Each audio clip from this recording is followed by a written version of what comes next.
Good evening, ladies and gentlemen. For the purposes of this assignment, I've chosen to do my topic on the Methodist Church in the United States, Southern Baptist by denomination. So therefore, I was always fascinated with Methodists, specifically D.L. Moody. So therefore, it kind of swayed me to choose Methodism, if you will. So for the purposes of this assignment, we'll be looking through various historical documents, a couple of articles, monographs, and also a newspaper articles, because we as Christians, especially historians, we need to make sure we're looking at all of our sources in order to paint an accurate picture and to glorify Christ in searching for the truth in all that we say and do, especially when it pertains to our craft in history.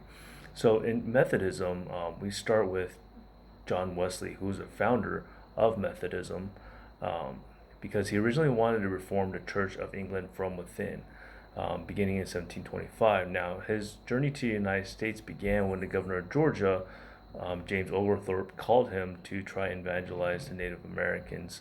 And some of the key tenets of John Wesley, he believed that we can be assured of our salvation and that the Holy Spirit allows us to attain our perfect love for God and for each other while we're here on earth. And in 1795, the Methodist Church in America broke off with the Methodist Church in England. Now, the Methodists were called the Methodists specifically because of the way they carefully studied the Bible and how much detail and how much time they devoted to it and the energy involved in doing so. So one of the other figures I'm going to be looking at for the Methodist movement is Francis Asbury, who is the leader of the Methodist movement in America. Now, he was not such a great orator, but he was able to communicate his vision for Methodism successfully because of four reasons, as pointed out in the book by Mr. John Wigger, American St. Francis Asbury and the Methodists. Now, he points out four things that enabled Francis Asbury to be successful. And number one is his piety. Francis Asbury was known to wake up early at 4 a.m. or 5 a.m. To devote some personal time to God in prayer.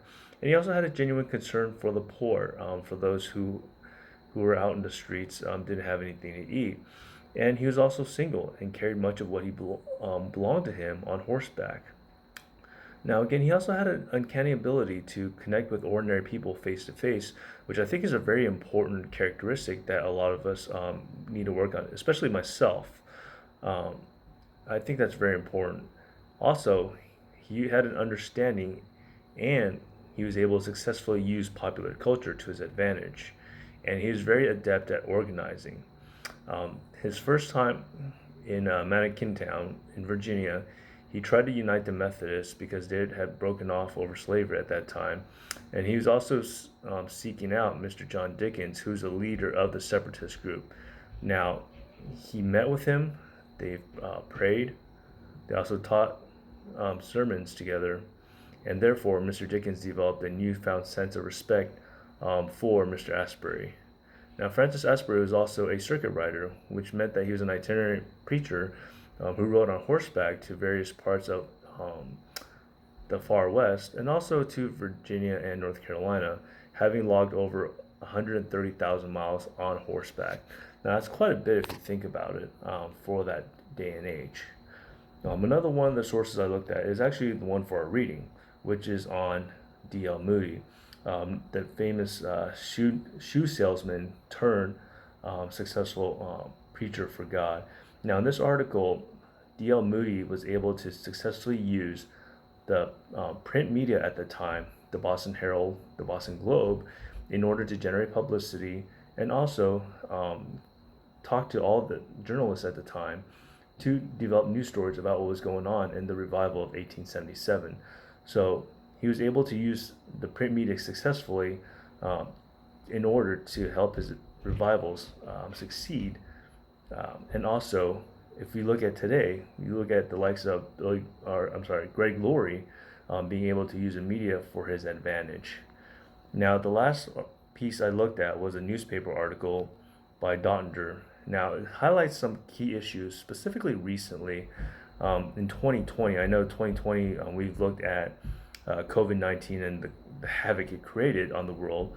But one of the issues that was facing the Methodist Church in early 2020 was a split over homosexual marriage.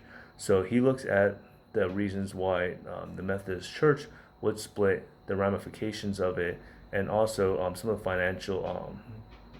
financial statistics in terms of how much money would go to the side that favors homosexual marriage and things of that nature. So overall, a lot of different moving parts in the history of Methodism. The key figures again are Francis Asbury and John Wesley. However, D.L. Moody is also another key player as well. So going into the 21st century and beyond, we also see how issues in society impact the church as well, and how the church needs to be able to respond to those in a compassionate yet godly manner. Look forward to your responses. God bless. Have a good night.